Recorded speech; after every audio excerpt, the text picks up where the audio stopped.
This is StarTalk. I'm Neil deGrasse Tyson, your personal astrophysicist, recording now from my office at the Hayden Planetarium, part of the American Museum of Natural History right here in New York City. Chuck Nice. Yo, what's up, Neil? Chuck Nice Comic on Twitter. Thank you. This is a Cosmic Queries edition. Yes, it is. Here's what we did. Yeah. Okay. We didn't specifically solicit these. Right. These trickle in over time. So this is a Cosmic Queries morbid edition. Oh, my. These are people asking just questions about the ends of things, Yes. the death of things. Yes. Then I worry about people. Like what? I worry sometimes when you read some of these questions. Yes. Yeah, we have definitely a very death-obsessed audience. We have a death-obsessed audience. We'll see what we can do with them. I don't even know how to bring in an expert on that. They're thinking other about than an undertaker. Right. Right. Yeah. But okay. So let's try it. Apparently, these are the questions that we get more than anything else. As a category. As a category. Short of soliciting a category, these trickle in as the biggest unsolicited category. All right, let's do it. So, as usual, we go from all over the interwebs, and we always start with a Patreon patron. Thank you, Patreon members. Thank you, Patreon. That's right. And this is one of the ways we say thank you is by reading your questions and giving them priority. So let's start with Will J., who says, what one or two skills would you learn now to be useful and productive in a post-apocalyptic world? This is, of course, if you survive the meteor strike. So Apophis hits the world. First of all, if Apophis hits the world, would we still survive? Would human beings survive? Oh, yeah. So, yeah. It would just disrupt civilization. Would that be post-apocalyptic? Would it disrupt civilization Mad Max style? Regionally, yes. Oh, okay. Yeah. Or A Boy and His Dog style. Okay. Now you go way back. Go back to the 70s on that one. Wait. Okay. Right. Don Johnson. There you go. One of his first movies, Don Johnson. I didn't know that. Yeah. Oh, right on. He's the boy. Right. And dog. Then there's the dog. So he's living on the surface of the earth, which is apocalyptic. Civilization moved underground. Right. I think all the men became sterile. Of course. And the men on the surface were not. So they grabbed him, brought him down to have him impregnate hundreds of women. Luckiest boy ever.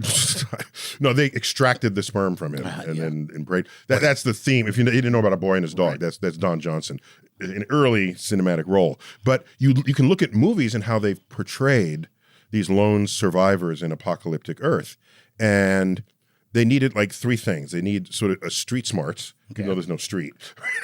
Survival smarts. Survival smarts. Boy Scout level survival smarts, probably Eagle Scout level. Right. And they all have some kind of weapon. True. That can cause harm at a distance. So a bow and arrow or a gun. You don't want any up close and personal hand-to-hand combat. This is my issue with the lightsaber in Star Wars. Everyone's looking at it like it's some kind of major, amazing weapon when you have to stand 3 feet from the person to use it. Just think about that. The whole point of the advance of weaponry in the history of warfare is so you don't have to stand that close to anybody. Except that you can deflect laser shots. Laser bullets. Laser bullets, yeah. Wait. So what I'm saying is, if you have enough time to notice it's coming and then flick it out of the way, right, you could just duck. That is true. Okay? You could just duck. Why are you ruining Star Wars for me right now? I'm just saying. So I'm just not as impressed with the lightsaber as everybody else is. Okay? All right. It looks cool, though. Okay. So you'd want to be able to protect yourself from a distance. Right. And you'd want access to food. And in A Boy and a Dog, the only food left over on the ground was canned food, which was not spoiled by the radiation or anything else that was involved in it becoming apocalyptic Earth. So I would also say so in that case, you need a can opener. Yes, you do. In fact, the dog could only. The dog was smarter. The dog is telepathic and a genius, and he's not. So the dog found the cans. This of is food. Basically Peabody and Sherman. Yeah, it is. I forgot about Peabody and Sherman. Do you remember? Gee, Mr. Peabody. Do you remember Peabody? The dog, Sherman was his pet human. Do you remember that? Yes, that's right. That's right. I loved his Wayback Machine because I loved the time travel that was in that cartoon. I'm that old to remember it that way.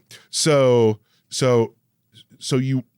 in that arrangement between the dog and the boy, the dog found the food, but the dog couldn't open the cans, but the boy could. So they're opposable thumbs win again.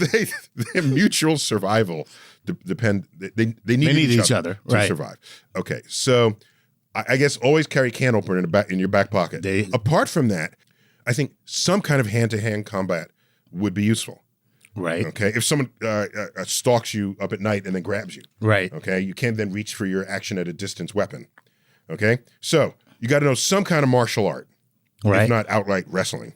All right. You got to have a weapon at a distance. Okay. You've got to have some kind of survival sense. Right. Which know how to find the food, how to prepare the food, how to make fire, that sort of thing. So I think these are the basics in the apocalyptic Earth. And until there's some organized rules, my fear is that we'll just resort to sort of free-for-all. Oh, God, yes. Yeah. Are you kidding me? Yeah. We resort to a free-for-all when the subway platform is too crowded. And you know who wins in the end? Who? And I think about this every time. It's the person who controls the hardware store. Makes sense. You walk into a hardware store, everything you need is there. Yeah, absolutely. Everything. Yeah. Yeah, including weaponry. Everything. Yeah, whatever you need, it's right there. It's right there for the apocalypse. So there you have it. So Home Depot employees, you will be our saviors when the post-apocalyptic world. If they will shoot your ass first. Well, yeah. All right, cool. That's a cool. By the way, that's why it's good for you to have a talent that other people value that they can't just take from you. Like your knowledge of how to do things. I thought you were going to say comedy. I guess so. The king's jester, right? Yeah. But if you're not funny. Well, the first time you're not funny, that's the end of your career. No, that's the end of your head. Well, true. End of your life, right? By the way, this has been studied in The Walking Dead. What's that? So the danger is not the zombies, really. Okay. The danger is how people respond to each other. Right. So the interpersonal relationships become most important. Most important.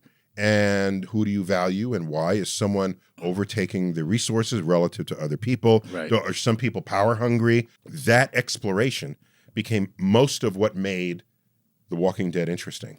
Not all the innovative ways they would kill the Walking Dead, because that gets redundant after like the 5th episode. There's only so many ways you can kill a zombie. You only was kill a zombie, right? So that exploration, I think, was the most intriguing part of it. I'm going to give it to you. I didn't watch it that much, but what I did watch, that's what was most interesting. It's like a soap opera, believe it or not. Yeah, it is, exactly. It's like a soap opera with zombies. Yeah, with zombies. It's a zombie soap opera. A quick other point, go ahead. And I think about this often. If you're going to create an arc of people who will then regenerate civilization on the other side, how are you going to pick who's on that arc? Right? So if I were you, I would try to find something, some talent, some trade that would be useful in the apocalypse. That will assure that you might be picked to come on the ark. Right. Right. I'm trying to think of, like, will there be a nightclub on the ark? Because if there's a nightclub on the ark, I'm in good shape. He's still thinking. Yeah, you're not thinking about farming or transportation or communication. You're thinking of the nightclub and the cocktail tables. Right, exactly. Do we have liquor and do we have night? Because then I can, basically I can generate a 2-drink minimum and entertainment. All right, that's cool, man. All right, next question. All right, here we go. Salah Madi wants to know this. Wow. You're going to share it with us? Okay, sorry. Wow. I'm sorry. What if Wolverine, with his regeneration power, was thrown into a black hole? Would he still get spaghettified? Or would he just continually regenerate? Interesting. Ooh. That's a weird question. I like it. Here's the thing. The spaghettification, unless you're Elastic Man, splits you into pieces. Okay. So if Wolverine breaks into 2 halves and those two halves continue to separate, there is no regenerating an injury. Right, because that's not really an injury. He's still Wolverine. He's just Wolverine being like kind of streamed. Well, if I split you at the base of your spine, that's likely the first place you'll break, and then at the base of your neck, and then at your knees and your hips, then he's Wolverine in 8 parts. What does it mean to regenerate that? I don't even know. Yeah, you can't. Because there's a gap in between. Exactly. And the regeneration, from what I've seen in the movies and in the comic book, the regeneration requires that the gaps are filled that are part of your body, and it fills in from where you already had flesh. That's true. Right? Right. So I think Wolverine, that's it. And even the adamantium or whatever the stuff is. That's adamantium. Adamantium. A black hole will overcome any physical substance. Any physical substance? Correct. Okay. Correct. No matter what it is. So even if it's fictional and magical, right? It'll overcome. It's still going to right. It's still going to end up being just a stream of single atoms. Correct. Now, do the atoms actually get spaghettified? Yes. Too? Wow. This is my point.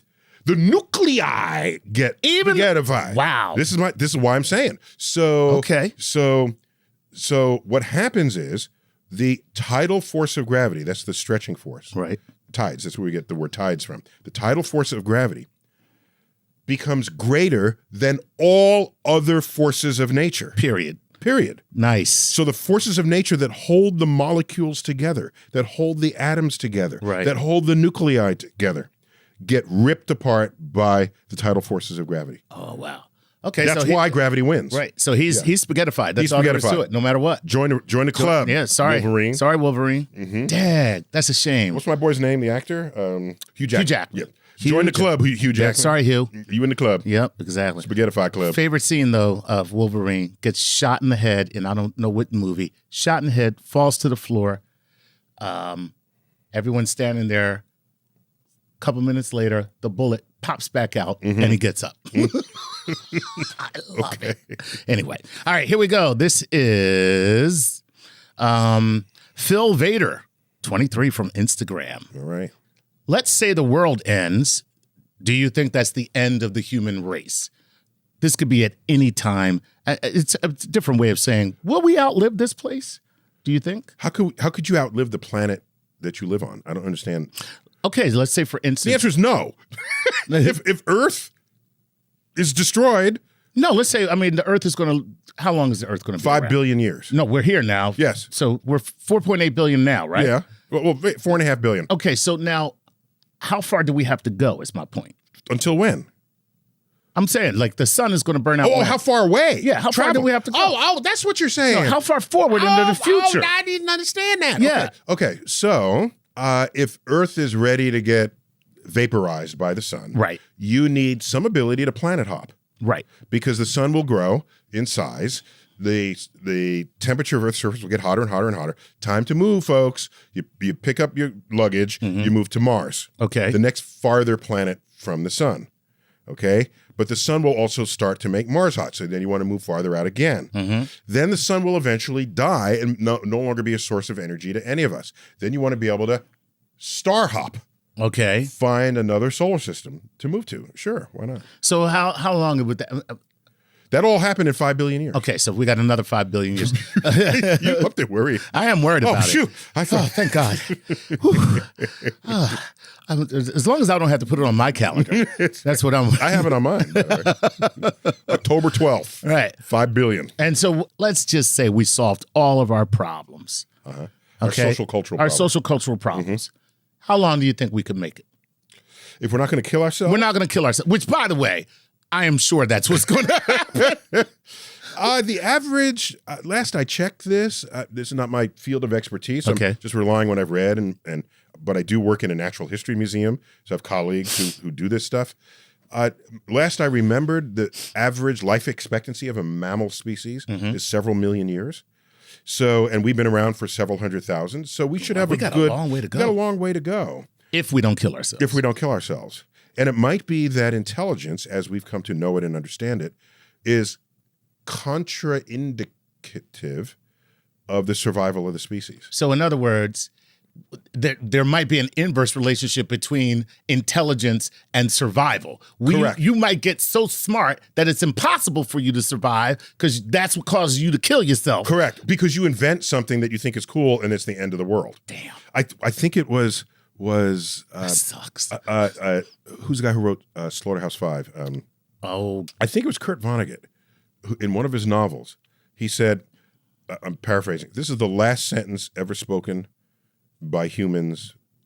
This will be the last sentence ever spoken by humans. It'll be one scientist speaking to the other saying, let's try it the other way. Oh, God, yeah.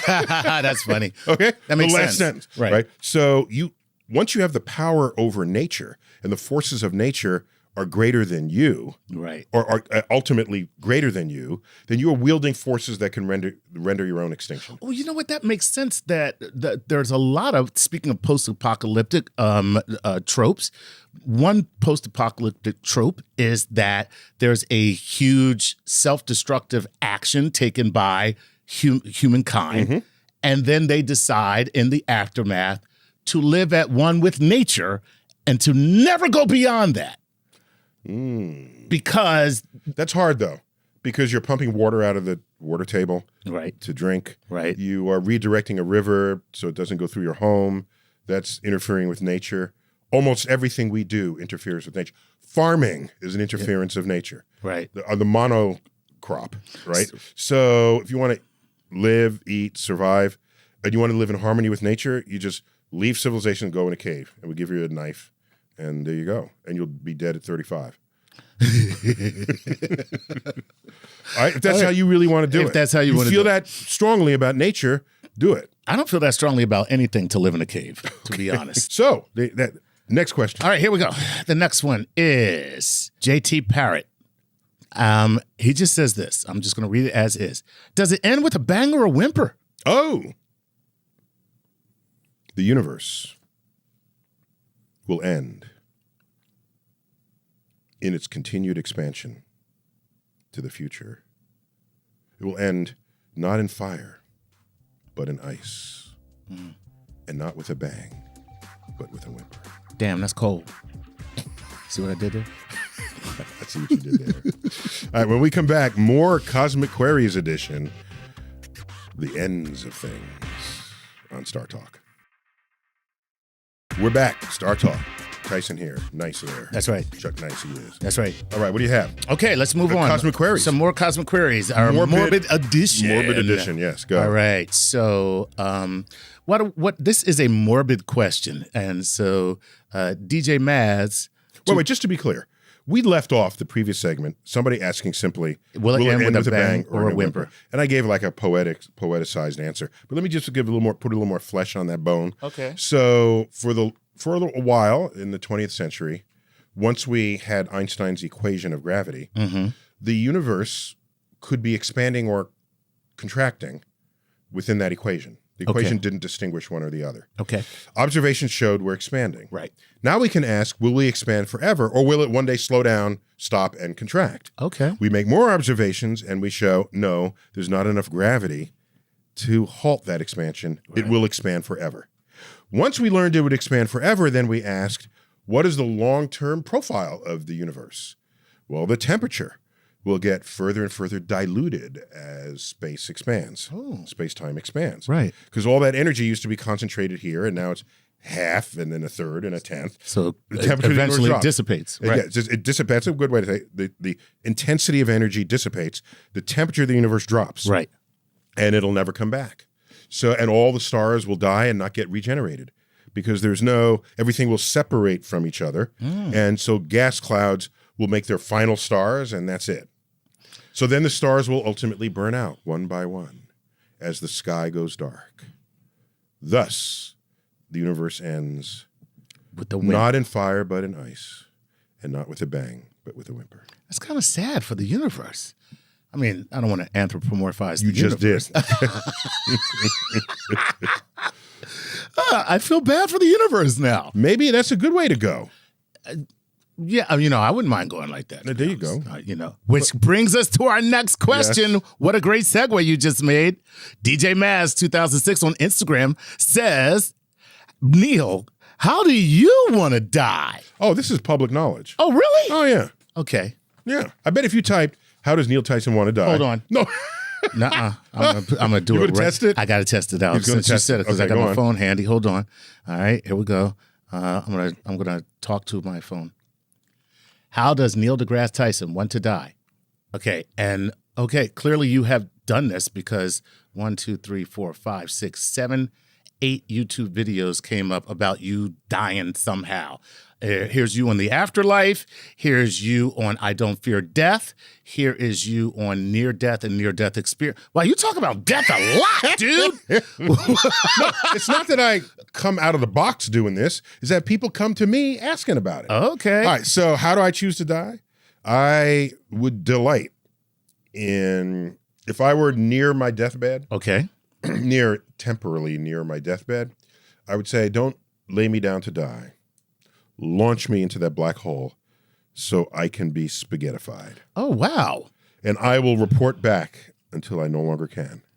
Sweet. And I'll be the first human to be spaghettified. Spaghettified, yeah. Nice. Yes, I would totally go that Somebody way. get some sauce for Neil. Spaghettified. We need some sauce for this man. Spaghetti sauce. Okay, so Spaghettified now sauce. that's kind of cool, actually. All right. If that's how you're going to go, but do you think that would hurt? Seriously? Yeah. I mean, I'm being. Yeah, but it'll be. Yeah, and your point is, what do you mean you think? Do you think it'll hurt being stretched and ripped apart by tidal force? Well, I mean, my point is, would it happen so quickly that it wouldn't make a difference, or would it happen to the point where you would be thoroughly aware of every single part? I mean, until you couldn't. You feel like you're stretching and say, that's good. Nobody doesn't like a good stretch. No, absolutely. And then it is unrelenting. And you say, okay, I'm done now. No, sorry. No, that's not how we play that. Okay. And then you stretch and then you snap into two pieces. Now, the thing is, all your vital organs are in the upper half of your body. So you'll likely stay awake even after you lose your lower half. Wow. And then, if you sever at the neck, they did experiments at the French Revolution. But you can still see it, right? Yeah. And so they blinked, for a few seconds. Yeah. So that's how I would do it. Okay. I want my death to have some value to science. All right. And that's how you do that. That is where we differ. I want to die in my sleep. Okay. Feeling nothing. All right. Well, that's cool, man. There you go. Spaghettification. All right. By the way, this concept of feeling nothing by dying in your sleep, I don't know if it was just my immaturity or my literalism of because I was a geek kid. Okay. And everything was literal to me. I could not think figuratively about anything. And I would rethink things like 6 of one, half a dozen of the other. You know that? And yes. I thought, is it 6 of one half, a dozen of the other? Well, that would be 3 and 12. So it was just because why would anyone say 6 of one, half a dozen of the other? Why would anyone say that if those are the same thing? They're the same thing, right? Right. So what's the point? So maybe they meant something else. So I thought 6 of one half, well, that's 3 and a dozen of the other. So maybe they say there's 3 of these and 12 of those. 6 of a half. So I had a very literal mind. And one of them was trying to understand people learning when people died by taking sleeping pills. Mm-hmm. And I'm thinking, how could you die by taking sleeping pills? Don't you just go to sleep? Like what? Like, I can imagine dying by taking poison. Right, yes. I get that, okay? You can die by gunshot wound, by knife, by falling off a cliff, but just by going to sleep? And then I had to learn that you can take too many pills. Right. And then your body just stops working, but en route to you having digested these pills, you simply fall asleep. So I have to deduce this from first principles. That's all I'm saying. Well, you just described my favorite way to die. Yeah, but without the pill part. I don't want that part. You just want to go to sleep. I just want to go to sleep and not wake up. Okay. Many people in my family have died that way. Really? Yeah. Well, here's the thing. I was just thinking about this morning. Okay. You read about someone's death and they say they died peacefully in their sleep. Right. Does that mean if they don't say that they were screaming in total agony? So that's why even mention that? But so I guess it brings comfort to people. Right. But peacefully, that's the comfort part. Right. But if you died in pain and agony, you're not going to tell that to someone. So now I'm thinking if they don't say they died peacefully, that's actually how it happened. Yeah. I would say that's almost They did not case go that they did not go into the quietly. night. Yeah. Right. Okay. Yeah. Now I'm wondering if you woke somebody up right before they died, would they then not die peacefully in their sleep, but in agony because you woke them up? Okay, this is an experiment I don't really want to do. I do. Oh, that'd be so cool. It's just like, yo, wake up. Like, why did you do that? I saw the light. I was almost dying. at the light. Oh my God. I saw the light. I was almost there. You son of a. Okay. All right, here we go. Mike Ireland wants to know this. I know that you covered artificial intelligence. What do you think the percentage is that computers have already garnered human consciousness, and are they laying them wait? Come on now. Is it an eerie thought? And I just love your opinion on the matter. Are they laying them wait? In other words, until the right time. To do what? To get rid of us. Oh, so you're saying computers are pretending to not be full up AI, yet they've already achieved it. Okay. And this is a plot. By the way, at first I was laughing at this guy, and now that I just heard you say it, I'm scared. Okay. Because that could actually be the case. Okay. If you are an AI that is truly an AI, Yes, right? They could do that. And you knew They could you they knew could lay that back. if you exposed the fact that you were an AI, okay, true we would intelligence, unplug you. that you would go ahead and plug me. Then I go, well, I can't let you know that, and then I chill until there's the right time where I can get rid of you or Before you not be unplug me. unplugged. Right. Before you unplug Before me. you unplug me or not be unplugged. One or the other. I would either wait until I can't be unplugged or I get rid of you so you can't unplug me. Yeah. Okay. So that was kind of the plot in the remake of War of the Worlds. Really? Yes. Okay. They did not follow the script from the original H.G. Wells story. Right. This is the one 2004. Tom Cruise. Tom Cruise. Right. Okay.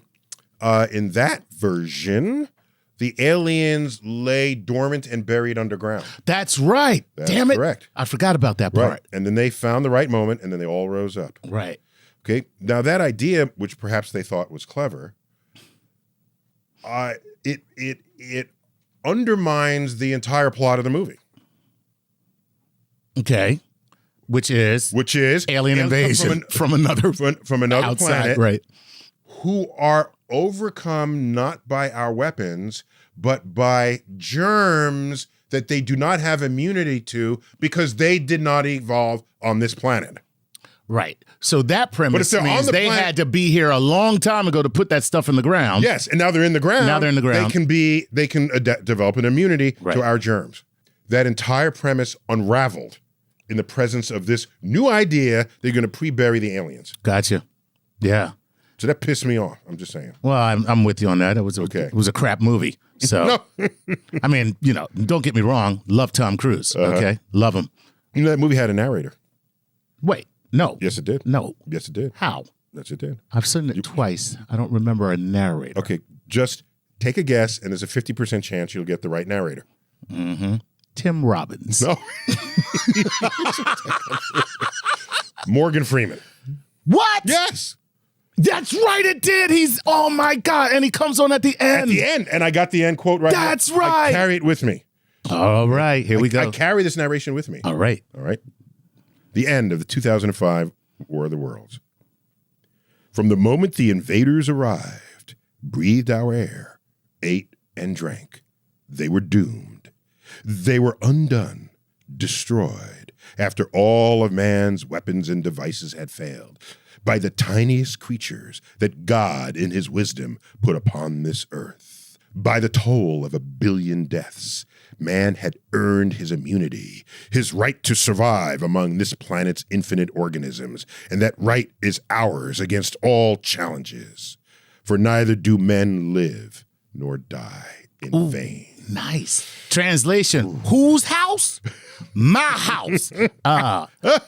Anyway. But that wouldn't happen if they were here for millions of years. Right. And by the way, I just find it so ironic that one of the most recognizable voices on the planet is doing a reading of the most recognizable voice on the planet. So weird. How meta is that? Neil deGrasse Tyson does Morgan Freeman. You know, that's cool. But did you like my I did. I liked, and by the way, that's a great little quote. When I heard it, I said, that's beautiful. Right. No, the novel was a 19th century Victorian era novel. And I said, that's beautiful language. I bet it was verbatim from the story. Mm-hmm. Okay? Because nobody today writes like that. Nope. For neither do men live nor die. No, that's not coming at anybody in Hollywood today. No. So I said, let me find the original. But I had another little issue. I said, this makes very strong mention of God. Mm-hmm. And I said, well, H.G. Wells was highly scientifically literate. Did he make mention of God? I went back and found the passage. No, he does not make mention of God. Here is H.G. Wells's original passage. Oh, snap. Covering that part of what was used for the movie. Okay. You ready? Go ahead. For so it had come about, as indeed I and many men might have foreseen, had not terror and disaster blinded our minds. These germs of disease have taken their toll of humanity since the beginning of things, taken toll of our pre-human ancestors since life began here. But by virtue of this natural selection of our kind, we have developed resisting power. To no germs do we succumb without a struggle. And directly these invaders arrived, directly they drank and fed. Our microscopic allies began to work their overthrow. Already when I watched them, they were irrevocably doomed, dying and rotting, even as they went to and fro. It was inevitable. By the toll of 1 billion deaths, man has bought his birthright of this earth, and it is his against all comers. It would still be his were the Martians 10 times as mighty as they are, for neither do men live nor die in vain. Woo! Hashtag Darwin rocks. He's got pre-human ancestor. He's got natural selection of things. Yep. No mention of God. These are two different things. I think Hollywood was afraid to get real on it. Oh, yeah. There you go. We got to call this segment quits. We'll be back with the third segment of Cosmic Queries, the Death Edition on StarTalk. Chuck, last segment, StarTalk. That's right. Cosmic Queries. Yes. The Death Edition. Death. All right. All right. Let's jump right back into it. Give it to me. This is Jay DeGator, I'm going to say.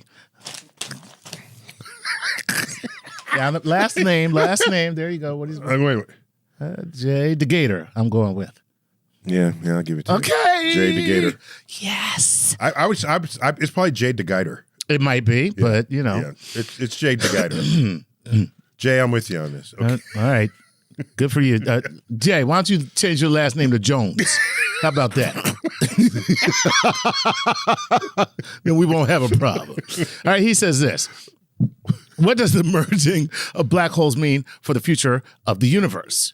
Could the universe eventually be the victim of a collective hypermassive black hole? Could we be left with a singularity or black hole containing all the information of this universe waiting for the next Big Bang trigger? Everything in the world just ends up into one giant black hole that creates a singularity that then becomes the universe again. Okay, so black holes are not quite what you think they are. Right. They're not giant sucking machines. No, they're not. Okay, so if the sun became a black hole, Earth would still go right around. If you it. could shrink down the sun and make it a black hole, Earth would still go around in orbit like it would be dark and cold. Right. But orbitally, it would make no difference to us. So now, So just because it's a black hole doesn't mean it's reaching out right. in places it didn't previously reach out to eat you. So are you saying that anything in orbit around a supermassive star that collapses under its own self and becomes a black hole, Right. If it's already in that orbit, Correct. then it will not cross the event horizon created by that black hole and Correct. just continue to be in that same orbit? Correct. Unless the black hole eats by some other means, then the black hole gets bigger. Okay? So if you fed the black hole top and bottom, Okay. now the black hole will grow. its gravity will increase, and it could increase to such a point where your speed in orbit is insufficient to maintain your orbit. Gotcha. And then your orbit decays and you fall in. That could happen. Okay. Yeah. Okay. But it's like I said, it's the objects had to have been headed towards the black hole to get eaten To begin that way in with, the first place. right. Right. So it's not some giant sucking machine. First of all. Second, modern evidence shows that if not every galaxy, certainly most galaxies, red-blooded galaxies, have supermassive black holes in them.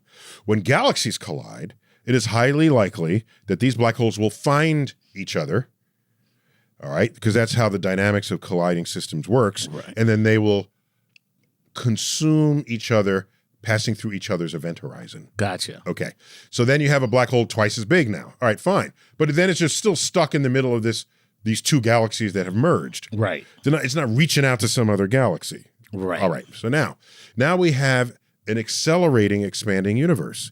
So there's a galaxy over there, and I'm a galaxy over here, and the expanding universe will forever take that black hole away from my black hole. Right. So you're all moving away from each other. There's no reason to think that all the matter in the universe is going to land up as one black hole. Gotcha. Okay. Not only that, the universe is just going to expand forever, and forever is a long time. It is. It's not long enough for the Bible, though. The Bible, it's forever and ever. You ever notice that? Yeah, it is. Forever and ever. And ever. Right. Right? Because forever, however big that infinity is, I want more infinity. 1 plus 1. Infinity plus 1. Oh, you're the annoying kid, right? I can count to a big number. I counted to 100 billion. 100 billion 1. There you go. That's how to get an ass whooping in the street. Amen. If you do that. So, all right. So now, in the very distant future of the universe, the black holes that did eat whatever it was they were going to eat will ultimately evaporate in what's called Hawking radiation. Okay. So the black hole becomes undone, and all that matter that was in the black hole is now scattered back into the universe.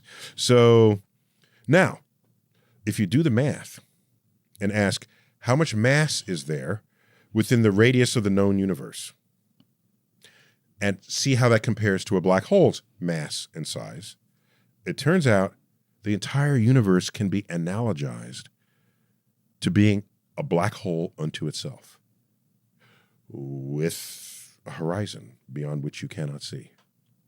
Wow. So it is not completely crazy to think of the universe and all that's going on within it as containing a black hole that has all the external properties that any black hole we're looking at would have within us, within our universe. Okay. So then you ask, if we are a black hole, are we a black hole in some larger universe? That's what I was about to say. So who's to say that there's not more universes with the same black hole that we would be? Correct. This is what led to the idea that maybe black holes are portals to entire other space-time continuum. Aha. Yeah. So in Men in Black, the galaxy on the belt of Orion, we remember this. Yes. Okay. It's a little weird to have said it that way. If it were a black hole on the belt of Orion, then that would legitimately be an entire other universe.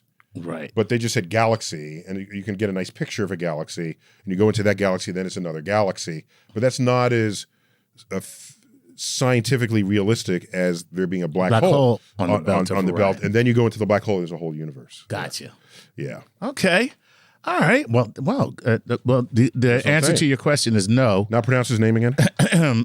Yeah, Jay DeGator, or as I call you, Jay Jones. Jay Jones. All right. Cool. And All I said his name was probably Jay DeGator. You said that, yes. I'll bet you. I bet you $1. Jay, we read your question. Hit us up on Twitter. Let us know how bad I mangled your name. All right. Okay. This is Tori Himmelstein or Himmelstein. I'm going to go with Himmelstein. So Tori says this, hey, physics undergrad here. Physics in the house. Physics in the house. Is there any chance that after I die, my atoms would spontaneously combine to form an alien billions of years in the future? Are you sure you're a physics undergrad? Tori? Really?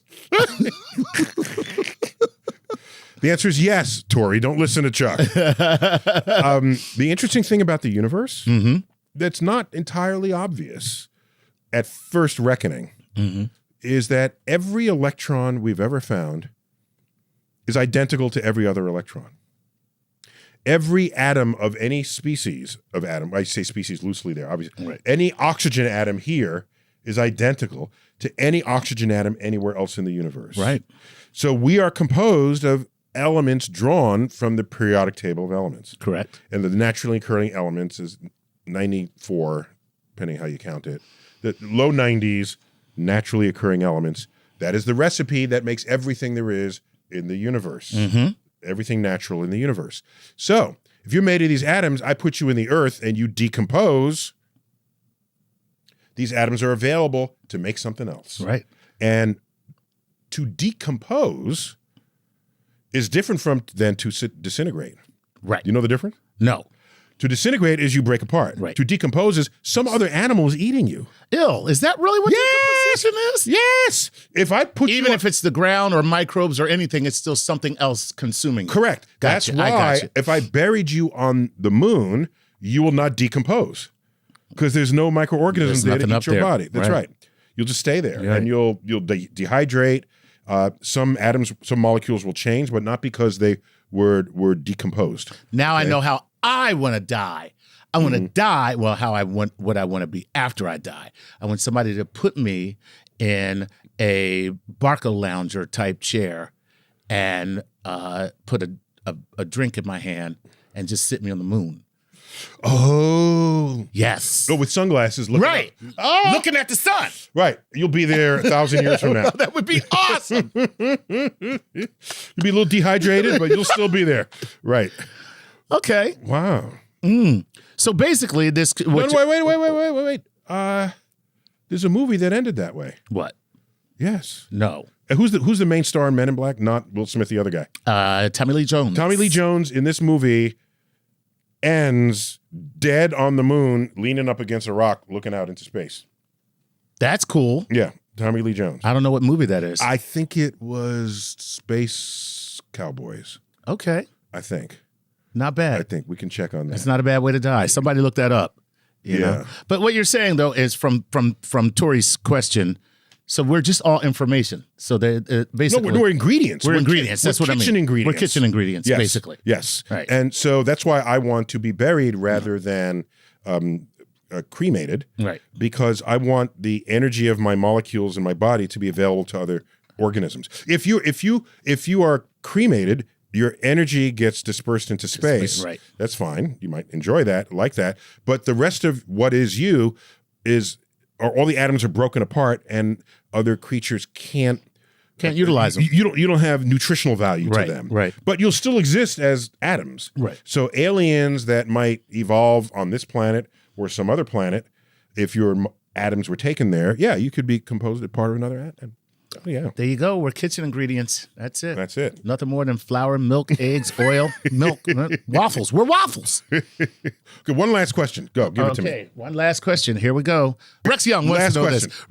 Rex Young wants to know this. How long could a person endure prolonged isolation, such as during solo interplanetary travel or colonization, before space madness becomes an issue? Okay. We don't have time for this, but I want to do it anyway. Figure it out. Okay? Okay. Go ahead. Chuck. All right. I'm old enough to remember the Twilight Zone in first run. Not the earliest, but the slightly later years. Okay. Like in the 60s. It went into the mid 60s. It's still on, so Okay. All right. You can catch it. Yeah. All right. So there were so many episodes about astronauts going crazy for lack of human interaction. Right. Okay. And I said, wow, this is going to be a big problem. I thought that was like the biggest problem we're going to face. Okay. Is people going crazy in isolation in space. Then I met people who don't like talking to other people, who don't like anybody, who would be just fine months, years at a time, never having human contact with anybody else. I've met these people, and sometimes I feel that way too. Perfect astronauts. I say, give me a good video account, some books, give me Apple Music, and I'm good. I don't have to talk to anybody. So this idea that you need human contact for your survival, people I have met undermine that claim that I have seen persistently made in storytelling. But apart from that, Okay. NASA has never sent anybody up alone since Mercury. Okay? Right. A. B. NASA's always yapping at you on the radio. Oh, that's true. Yeah. They're there all the time. Mm-hmm. All the time they're talking to you. That's true. How you feeling today? Right. Hey, did you turn the knob to the left 3 times? Right. Did you do the hokey pokey that you should have? Have you spacewalked? Did you do the thing? Did you have a bowel movement? Right. You know? And so it ain't like they're not there. Right. So anyhow, I think there's enough range of people's interpersonal temperament that I don't see that it's going to be a problem having somebody alone. Now, you want to know who was the most isolated person there ever was? No. Who was it? It was the command module pilots in the 9 Apollo missions to the moon, in the missions where 2 of them went down to the surface. Right. So that's 7 of the missions, where including Apollo 10, where they went down just above the surface. They said, "Okay, come back," Right. and they never actually landed because they're incrementally testing. God, those guys got ripped off. I know. God. I know. What would you? Yeah, I'm thinking. You say, "Houston, I can't hear you." Okay for landing? Exactly. I'd be like Chuck Sullenberger. You know, I'm gonna have to set her down. I'm sorry. That's Sully from the thing. Yeah, I got to put her down. I got to put her down. Yeah. Ran into a flock of geese. Exactly. Got to put it down. Houston, I got a problem. Ran into a flock of geese here. I'm gonna have to set her down on the moon. Apollo, there are no geese on the moon. Are you here to look at it? Damn it, I saw the geese. All right. So anyhow, the command module pilot, while on the far side of the moon, was the farthest human there ever was from any other human. Okay. Right. So they were the width of the moon away from any other human plus some orbital distance. Into solo people. That's it. So that's the most solo person ever. That there ever was. Correct. Right. Nice. So we don't have any more time. Okay. Chuck, thanks for these questions. These were great. Yeah. These were good. That was the morbid edition. I think we have more questions. We can do this again. Oh my God. There's like 40 pages of these questions. Okay. People are really sick. That was the inaugural. People have problems. Okay. The inaugural Cosmic Queries Morbid Edition. You heard it here. You heard it now. Chuck, thanks as always. A pleasure. Neil deGrasse Tyson here, your personal astrophysicist, bidding you to keep looking up.